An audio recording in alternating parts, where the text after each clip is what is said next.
Le mercredi des cendres dans les sanctuaires de Jérusalem avec la messe au Saint-Sépulcre, les célébrations du patriarcat latin et de Gethsémani pour la journée mondiale des malades.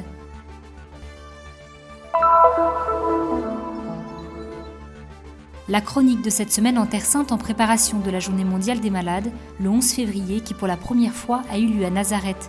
L'histoire du voyage de la délégation du Saint-Siège à travers les villes locales, ponctuées par des moments de prière, des rencontres et des visites de divers établissements de santé, de Ramallah à Bethléem, en passant par Ain Karim et Jérusalem. Les images de la célébration solennelle de la 24e journée mondiale des malades. La messe a eu lieu dans la basilique de l'Annonciation, à Nazareth. La période de la bénédiction des maisons de la vieille ville a commencé. Comme le veut la tradition, après l'épiphanie et le baptême de Jésus, le curé de la paroisse rencontre les familles chrétiennes de la ville.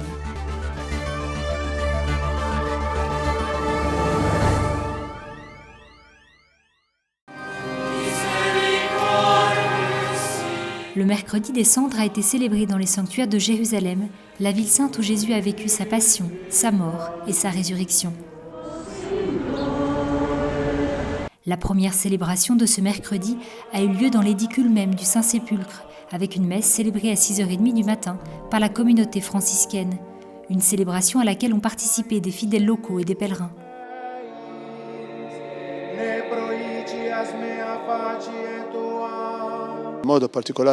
En cette année jubilaire, année de grâce, nous avons besoin de manière particulière d'accorder plus d'importance à la question de la miséricorde, de la pénitence, de la conversion, de la réconciliation, des thèmes dont saint Paul a parlé dans la seconde lettre aux Corinthiens. Dans la basilique du Saint-Sépulcre, le temps du carême est un moment très spécial. Dans l'Évangile, Jésus nous dit de fermer derrière nous notre porte, également celle de notre chambre intérieure, et de prier notre Père qui est dans les cieux. Cela signifie que la prière de l'Église permet de nourrir notre prière personnelle.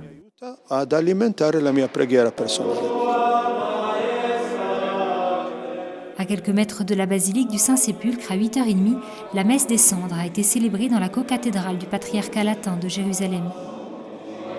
Celebriamo stamattina il mercoledì delle ceneri, capita questo giorno nell'ambito della... Nous célébrons ce matin le mercredi des cendres, qui arrive au moment où nous célébrons la journée mondiale des malades. Dans un certain sens, nous sommes tous malades. Malades de nos péchés, de nos limites, malades de la misère humaine. Nous sommes tous malades et nous avons besoin d'être guéris.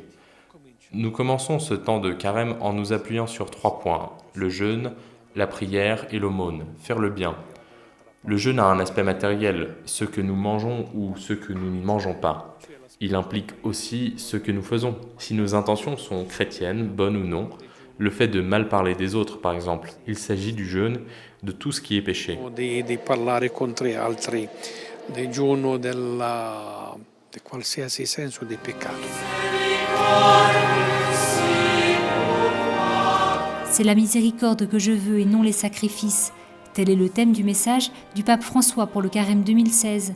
La messe des cendres est également au programme de la Journée mondiale des malades, qui pour la première fois se déroule en Terre Sainte. La célébration a commencé depuis la porte de la basilique de Gethsémani, où les célébrants, les fidèles et les pèlerins ont participé au rite pénitentiel des cendres, puis passé la porte sainte et assisté à la messe présidée par Monseigneur Giacinto Marcuzzo, vicaire patriarcal en Israël, ainsi que par d'autres autorités religieuses.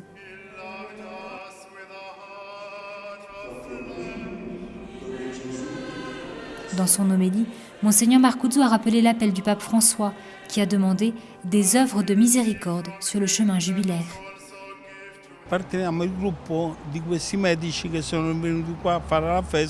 Je fais partie du groupe de médecins qui sont venus en pèlerinage pour la Journée mondiale des malades. Ce fut magnifique, parce que nous sommes allés plus loin dans la réflexion sur l'importance du dialogue avec le patient.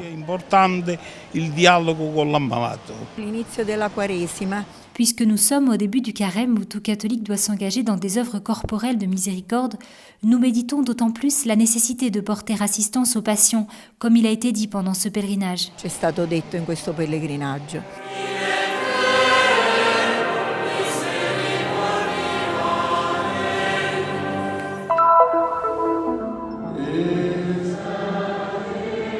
La La semaine dédiée à la Journée mondiale des malades 2016 a commencé. Pour la première fois, depuis qu'en 1993, le Saint-Pape Jean-Paul II décida de créer une telle célébration chaque 11 février, les célébrations officielles auront lieu en Terre Sainte.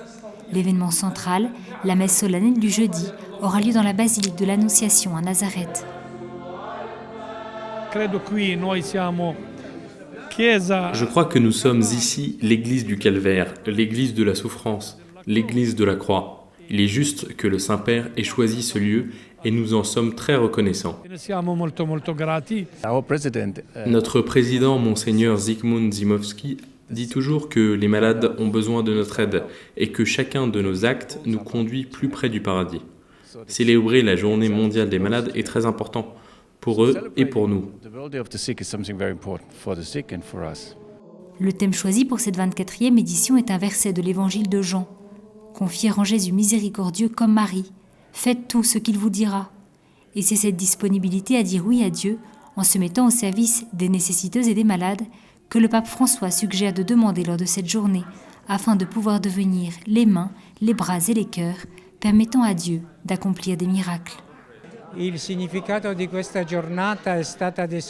La signification de cette journée a été décrite dans la lettre de Jean-Paul II, adressée à son éminence Angelini, le premier président du Conseil pontifical, à savoir sensibiliser les gens envers les malades, envers ceux qui souffrent, mais aussi sensibiliser ceux qui souffrent afin qu'ils offrent leur maladie et leur souffrance pour les autres.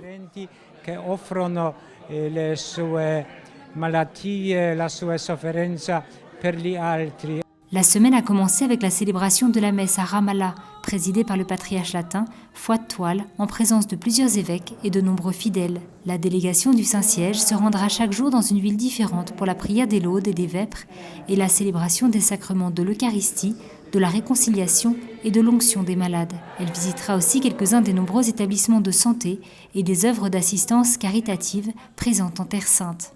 Dimanche après-midi, la délégation a rendu visite à différentes œuvres de Bethléem, notamment l'hôpital de la Sainte Famille, tenu par l'Ordre de Malte, et les Filles de la Charité de Saint-Vincent de Paul, un lieu né à la fin du XIXe siècle pour accueillir les jeunes et futures mères et les nourrissons dans le besoin. Il est très important de montrer qu'ici, où que vous soyez, la vie est protégée, et qu'ici, la vie est accueillie, quelle que soit la mère et quel que soit l'état de l'enfant.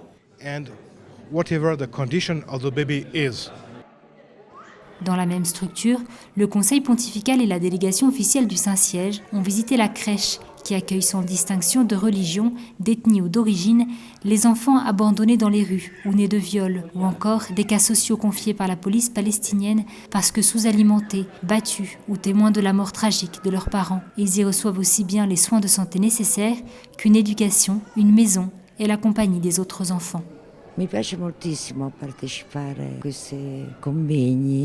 J'aime beaucoup participer à ces rencontres, cela me plaît beaucoup parce que c'est une expérience aussi grande que belle. Même la souffrance devient un élément pour lequel on peut comprendre que la vie doit être vécue. La maladie peut être le moyen de parvenir à une plus grande proximité avec Jésus, qui marche avec nous, chargé de la croix, écrit le pape François en septembre dans son message pour la Journée mondiale des malades. Les célébrations qui se poursuivront tout au long de la semaine se veulent être l'occasion de découvrir plus encore ce mystère. J'étais malade et vous m'avez visité. Il est impossible de ne pas penser à ces paroles de l'Évangile au cours de la semaine dédiée à la Journée mondiale des malades. Après la messe inaugurale à Ramallah et le tour réalisé à Bethléem le dimanche, lundi, la journée a débuté par une célébration eucharistique dans le grand gymnase de la cour de l'école Terra Santa, près de la basilique de la Nativité, présidée par Monseigneur William Chomali, vicaire patriarcal à Jérusalem et en Palestine. Ont participé de nombreux patients locaux et étrangers, principalement des Espagnols, qui ont pu également recevoir le sacrement de l'onction des malades.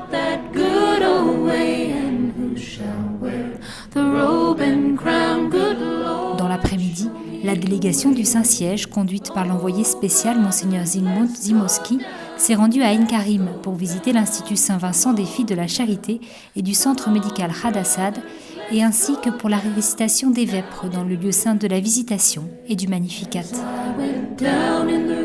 Mardi vint le tour de Jérusalem. Le matin, la messe a été célébrée dans la chapelle du Saint-Sacrement à l'intérieur du Saint-Sépulcre.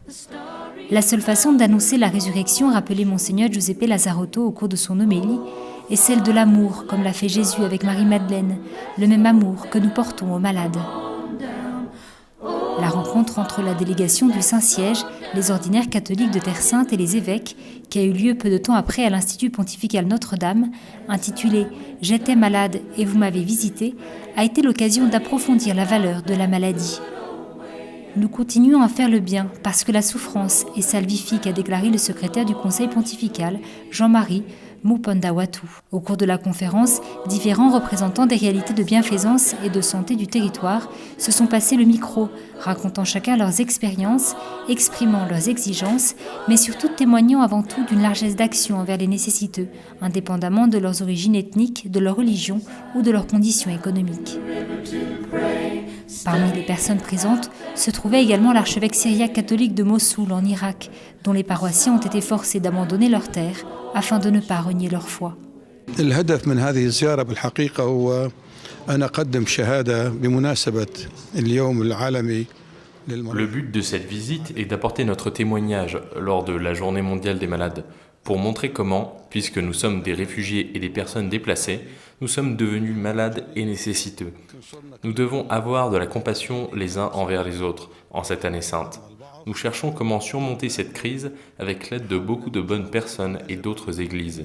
Nous essayons au moins d'être en mesure de guérir les malades. Ainsi, nous avons construit quelques petites cliniques pour venir en aide à ceux qui ont besoin d'être hospitalisés.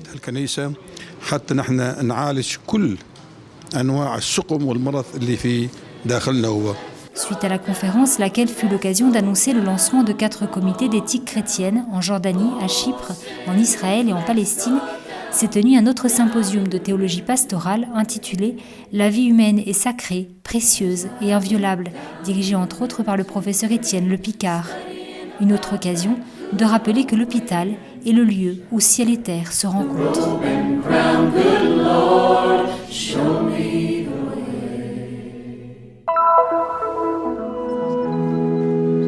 Mon âme exalte le Seigneur. Ayant accepté la bonne nouvelle qui lui fut révélée par l'archange Gabriel, Marie, dans son Magnificat, chante prophétiquement la miséricorde de Dieu qu'elle a pleinement reçue en anticipation.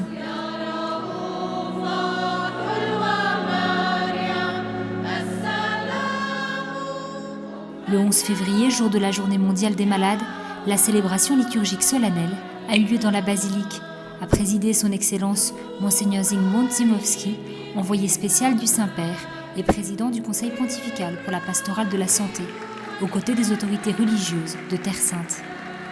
Au premier rang, les protagonistes de cette journée, les malades, mais aussi les chrétiens locaux et les pèlerins venus pour célébrer cette journée, chacun représentant par ses propres souffrances les malades du monde entier. Une célébration qui a eu lieu en plusieurs langues.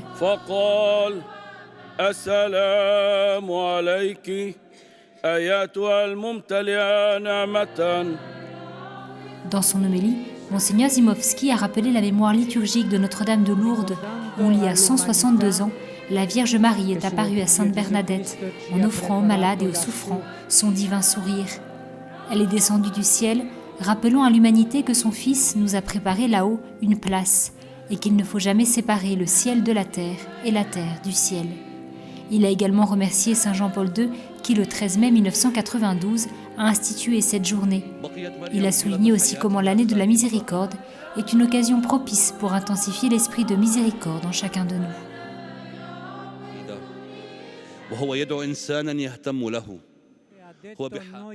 Lors de la célébration, ont été médités des passages de la vie de Marie, comme le récit évangélique des noces de Cana, où Jésus accomplit son premier miracle à travers l'intercession de sa mère. C'est justement dans la basilique de l'Annonciation que tous sont invités à penser au oui de Marie. « Me voici, je suis la servante du Seigneur, qu'il me soit fait selon ta parole. » C'est au moment de l'onction des malades que cette journée mondiale des malades trouve sa plus haute expression. Le peuple de Dieu se rassemble sous la croix et reconnaît avoir besoin de la guérison et de la miséricorde de Dieu. Le cantique du Magnificat fut la réponse de Marie de Nazareth à la miséricorde du Père. Le Tout-Puissant fit pour moi des merveilles, saint est son nom, sa miséricorde s'étend d'âge en âge sur ceux qui le craignent. Prenant la parole, Monseigneur Zimowski a aussi exprimé l'action de grâce du pape François pour tous ceux qui sont au service des malades et des souffrants, leur souhaitant d'être animés par l'esprit de Marie, Mère de miséricorde. Que la douceur de son regard nous guide en cette année sainte et que tous, nous puissions redécouvrir la joie de la tendresse de Dieu et l'emporter gravée dans nos cœurs et dans nos actes. À la fin de la célébration, il fut annoncé que la prochaine journée mondiale des malades aurait lieu en Inde. Qui in questa basilica devo annunciare la prossima giornata mondiale del malato che sarà celebrata in India.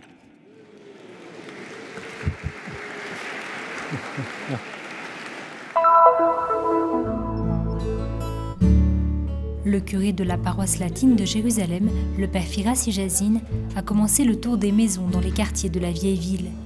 Comme le veut la tradition, après la fête de l'Épiphanie, il rencontre les familles locales et bénit leur maison.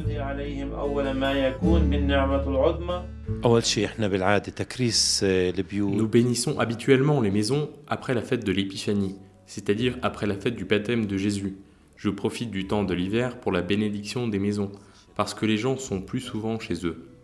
Par ce geste, je cherche à rencontrer l'ensemble de nos paroissiens, et à la fois nous sommes accueillis dans les maisons des chrétiens d'autres rites, que nous bénissons aussi. La visite du prêtre permet de rendre grâce pour la maison et ses habitants, et c'est aussi un moyen d'encourager la famille à mener une vie chrétienne. وبصادفنا بأبناء وهي زي ما قلت لك اطمئنان وتشجيع للرعية تعيش العائلة تعيش حياة المسيحية. Selon une ancienne tradition, après la fête du baptême de Jésus en janvier, le prêtre apporte de l'eau du baptême afin de bénir toutes les maisons de la vieille ville. C'est une grâce sans laquelle je ne peux pas vivre. Je prie Jésus afin qu'il protège mes enfants et qu'il éloigne les personnes malveillantes de leur chemin. Voilà ce que je demande à Dieu.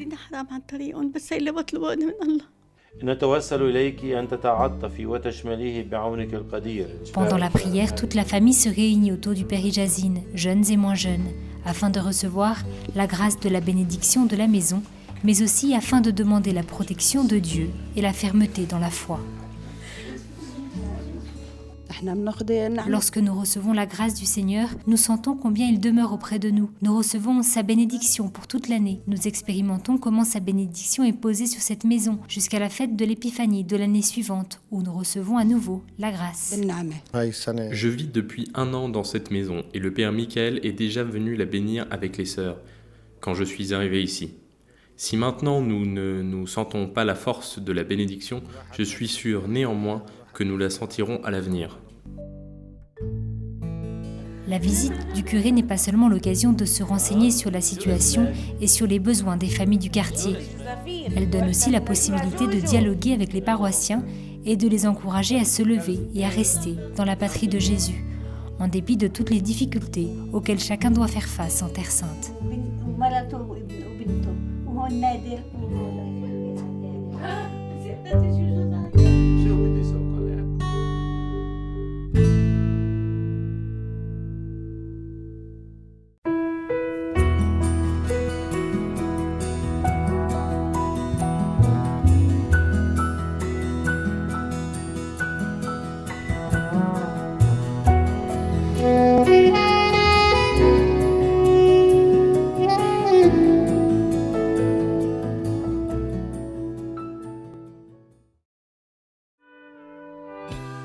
Le Terra Santa News est une production du Christian Media Center situé à Jérusalem, en Terre Sainte. Pour plus d'informations à propos du Terra Santa News et du Christian Media Center, vous pouvez consulter notre site web en bas de cet écran. Vous serez également en mesure de souscrire à notre newsletter, d'apprécier des vidéos en direct de la Terre Sainte, ainsi que de visiter nos pages Facebook et YouTube et nous suivre sur Twitter. Venez visiter le site du Terra Santa News.